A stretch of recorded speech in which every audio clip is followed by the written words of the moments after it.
এই ঘটনাটি আমার দাদার থেকে শোনা। সম্ভবত মুক্তিযুদ্ধের 10 থেকে 12 বছর পরের ঘটনা। সঙ্গত কারণেই আমি জায়গাটির নামটি বলতে চাচ্ছি না। আব্দুর রহিম কোন গ্রামে একটি তার দোকান ছিল। তার দোকান থেকে তার বাড়ির দূরত্ব প্রায় 2 কিলোমিটার, এবং যে রাস্তাটি দিয়ে তিনি চলাফেরা করতেন ওই রাস্তাটি ছিল মাটির এবং শুনশান নীরবতা। তাল গাছগুলো ছিল সারি সারি। আব্দুর রহিমের বাড়িতে যাওয়ার রাস্তাটি কয়েকটি বাঁশের ঝোপঝাড় ছিল। এরপর একটি পুরাতন কবরস্থান ছিল এবং একটি বাঁশের ব্রিজও পার হতে হতো। অনেক দূর দূরান্ত পর্যন্ত কোনো ঘর বাড়ি ছিল না, শুধু ছিল চাষের জমি। তার বাড়ির কাছাকাছি একটি ছোট জঙ্গলও ছিল। প্রত্যেক দিনই এই রাস্তায় আব্দুর রহিম দোকানে যেতেন এবং বাড়িতে আসতেন। তবে যেহেতু গ্রামে সন্ধ্যা হতেই একটু শুনশান নীরব হয়ে যায়, মানুষ খুব দ্রুত শুয়ে পড়ে। আবার আব্দুর রহিম যেই রাস্তাটি দিয়ে চলাফেরা করে ওই রাস্তাটি একটু ভয়ঙ্কর। তিনি সবসময় এশার নামাজের আগে দোকান বন্ধ করে বাড়িতে চলে আসতেন। প্রতিদিনের মতো একদিন তিনি যখন দোকানে ছিলেন সন্ধ্যার পর, তখন সময়টা বর্ষাকাল হওয়ায় প্রচুর বৃষ্টি পড়ছিল। যখন বৃষ্টি থামলো ততক্ষণে প্রায় 10টা বেজে গিয়েছে। বলে রাখি, গ্রামে রাত 10টা বাজা মানে অনেক রাত্র হয়ে গেছে। গ্রামের সবাই ঘুমিয়ে পড়েছে এবং আব্দুর রহিম ওনার দোকানটা বন্ধ করলেন। তিনি দেখলেন বাজারে আর কোনো দোকান খোলা নেই। সম্পূর্ণ বাজার একদম মানুষহীন। তিনি জানতেন তার বাড়ি পর্যন্ত যে রাস্তাটি সেটি মোটেও ভালো নয়। এখানে পূর্বেও বিভিন্ন ভয়ঙ্কর ঘটনা ঘটেছে। তিনি যখন হাঁটছিলেন তিনি খেয়াল করলেন কেউ তাকে ফলো করছে। যেহেতু মাটির রাস্তা এবং বৃষ্টির কারণে ভিজে কাদা হয়ে গিয়েছে, তাই তিনি কাদায় কারো হাঁটার শব্দ পাচ্ছিলেন। তিনি প্রচন্ড সাহস নিয়ে সামনে এগিয়ে যেতে লাগলেন। তিনি যখন একটি বাঁশ ঝাড় এর কাছে পৌঁছলেন, দেখলেন বাঁশগুলো শুধুই নড়াচড়া করছে। মনে হচ্ছিল যে ঝড় উঠে গেছে। তিনি খেয়াল করলেন পাশের তাল গাছগুলো একটুও নড়ছে না। তখন তিনি বুঝতে পারলেন তার সাথে খারাপ কিছু একটা করতে চলছে। তিনি চিন্তা করলেন মাঝপথে চলে এসেছি এবং ফিরে যাব না, এখন ফিরে যাব না।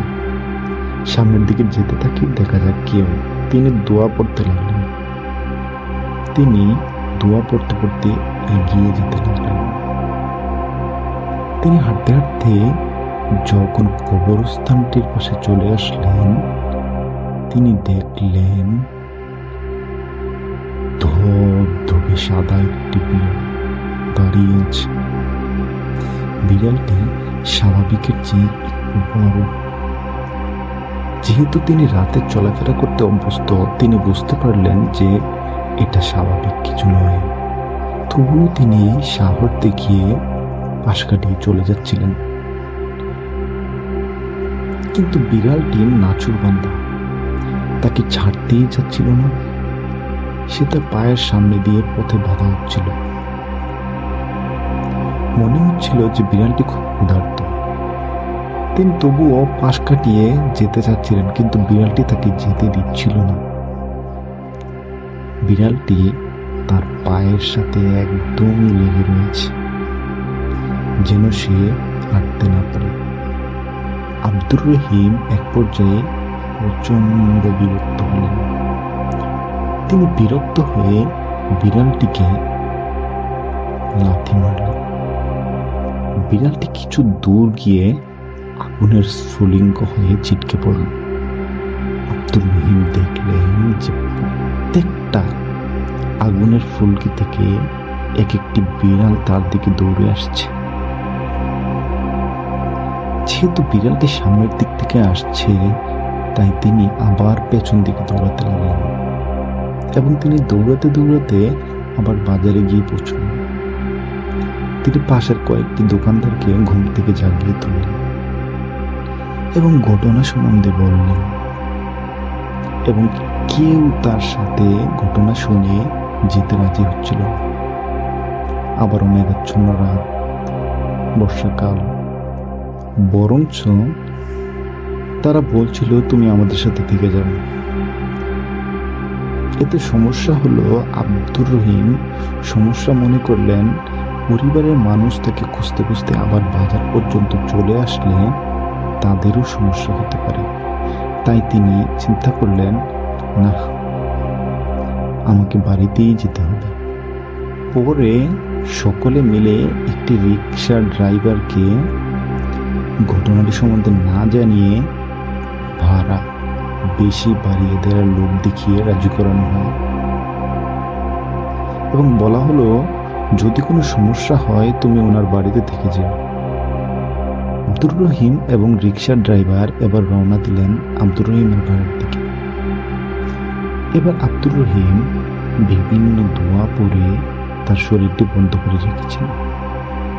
আব্দুর রহিম আসার সময় তিনি একটি ধারালো অস্ত্র নিয়ে এসেছিলেন। যখন তারা কিছু দূর রিক্সাটি নিয়ে যায়, তারা দুইজনে খেয়াল করে কেউ বাঁশের আগা ভেঙে রাস্তায় ফেলছে এবং তাদের রিক্সাটি যাতে আগাতে না পারে সেজন্য বাধা দিচ্ছিল। রিক্সার ড্রাইভারও সাহসী পদক্ষেপ নিয়ে তিনি চালাতেই লাগলেন। এক পর্যায়ে তারা দেখলো তাদের দুই পাশে অনেকগুলো অচেনা মানুষ তাদের পিছু পিছু দৌড়াচ্ছে এবং সেই অচেনা মানুষগুলো তাদেরকে হাত নেড়ে নেড়ে এবং জোরে জোরে ডাকছে। কিন্তু তারা না দাঁড়িয়ে সামনের দিকে চলে গেল। আব্দুর রহিম রিক্সার হারিকেনটি এক হাতে নিয়ে অন্য হাতে ধারালো অস্ত্রটি দিয়ে অশরীরীদেরকে ভয় দেখাচ্ছিলেন, যাতে অশরীরীগুলো কাছে আসতে না পারে। যখন কবরস্থানটির কাছাকাছি চলে আসলো, তারা দেখলো রাস্তার মধ্যে দুটি লাশ পড়ে আছে। এবার রিক্সার ড্রাইভার রিক্সাটি থামাতে চাইল। আব্দুর রহিম তাকে ধমক দিয়ে বললেন, চালাতে থাক বেটা। এবার রিক্সার ড্রাইভার দুটি লাশের উপর একসাথে উঠিয়ে দেয় রিক্সাটি এবং দেখলো যে লাশের উপর রিক্সাটি উঠলে যতটা উঁচু নিচু হওয়ার কথা সেরকম কোনো সমস্যাই হলো। এবার রিক্সার ড্রাইভার একটু ভয় পেলেন। আব্দুর রহিম বলল, ভয় পাস না, চালাতে থাক। যখন তারা বাঁশের ব্রিজটির কাছে আসলো, দেখলো যে অনেকগুলো সাদা বিড়াল ব্রিজটির মধ্যে দাঁড়িয়ে আছে এবং তাদের চোখ প্রচন্ড লাল হয়ে আছে, লাল চোখে তাদের দিকে তাকিয়ে আছে। তখন আব্দুর রহিম জোরে জোরে দোয়া পড়ছিলেন এবং এক হাতে হারিকেন অন্য হাতে ধারালো অস্ত্রটি ঘোরাতে লাগল। বিড়ালগুলো লাফিয়ে খালের মধ্যে চলে গেলেন এবং সাথে সাথে বিড়ালগুলো মিলিয়ে গেল। আব্দুর রহিম ততক্ষণে বাড়ির কাছাকাছি পৌঁছে গেলেন এবং খেয়াল করলেন বাঁশ ঝাড়গুলো একদম দুমড়ে মুচড়িয়ে কোনো এক মহিলা তাকে রাগান্বিত সুরে ডাকছে, আমি তোদেরকে বাঁচতে দেব না।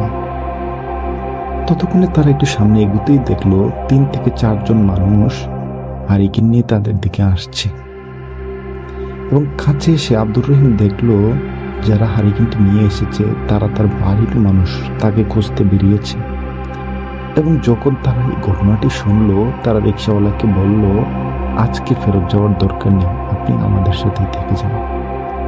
রিক্সাওয়ালাও চিন্তা করলো থেকে যাওয়াই ভালো হবে। রাতে যখন আব্দুর রহিম ঘুমাতে গেলেন,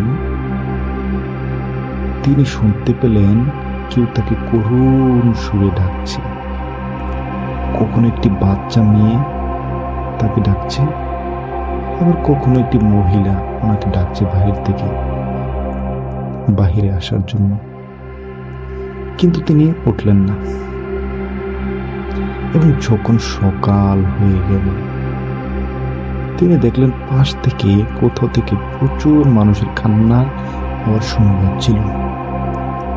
তাদের পরিবারের সবাই কি হয়েছে তা দেখতে গিয়ে দেখে পাশের বাড়ির দুজন পুরুষ যারা কিনা রাতের বেলায় বাথরুমের প্রয়োজনে বের হয়েছিল, তাদেরকে খুব মারাত্মকভাবে আছড়িয়ে ক্ষতবিক্ষত করে মেরে ফেলেছে।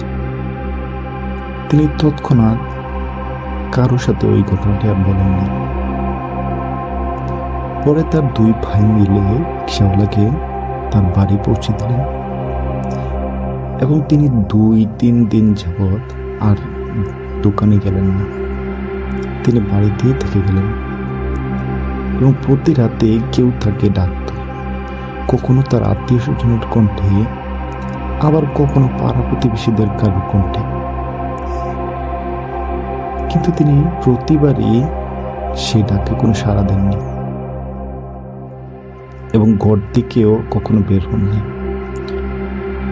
অনেক দিন পর্যন্ত পাড়ার মানুষ রাতে বের হতো না, এই ভয়ে যে এই পাড়ায় রাক্ষস নেমেছে, যে বের হবে তাকেই খেয়ে ফেলবে।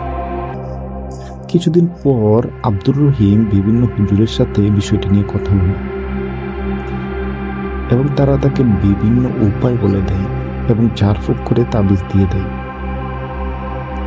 এবং বলে যে দোকানে যদিও যাও সন্ধ্যার আগে ফিরে আসবে, মাগরিবের পর কোনো মানুষ ছাড়া ঘর থেকে বের হবে না। অনেক দিন পর্যন্ত আব্দুর রহিমকে রাতে ডাকত, কখনো সন্ধ্যের কণ্ঠে, কখনো রাগের কণ্ঠে। তিনি কখনোই রাতে ডাকে সাড়া দেননি। তিনি বেঁচে থাকতে আর কখনো রাত করে দোকান থেকে ফিরেন না। কয়েক বছর পর তিনি মারা যান। যখন তিনি মারা যান, তাকে কবরস্থ করে আত্মীয় স্বজন বাড়িতে চলে আসে। সকালে যখন সবাই কবরস্থানটিতে গেল কবরটি দেখতে, তারা দেখতে পায় কবরটিকে কে যেন ঘুরে রেখেছে। কাছে গিয়ে দেখলো কবরটিতে কোনো লাশ নেই। অনেকে ভাবলো মনে হয় শেয়ালে খাওয়ার জন্য লাশ উঠিয়ে নিয়েছে, হয়তো আশেপাশে কোথাও আছে লাশটি। সবাই আশেপাশে লাশটির অংশ খুঁজতে লাগলো। অনেক দূর পর্যন্ত খুঁজে তারা কিছুই পেল না। গ্রামের সবাই ভাবলো ওই জিন অথবা পরীটি তার লাশটি নিয়ে গেছে এবং আজ পর্যন্ত কেউ জানে না আব্দুর রহিমের লাশটি কোথায় গিয়েছে। কেউ লাশটির কোনো অস্তিত্ব খুঁজে পায়নি।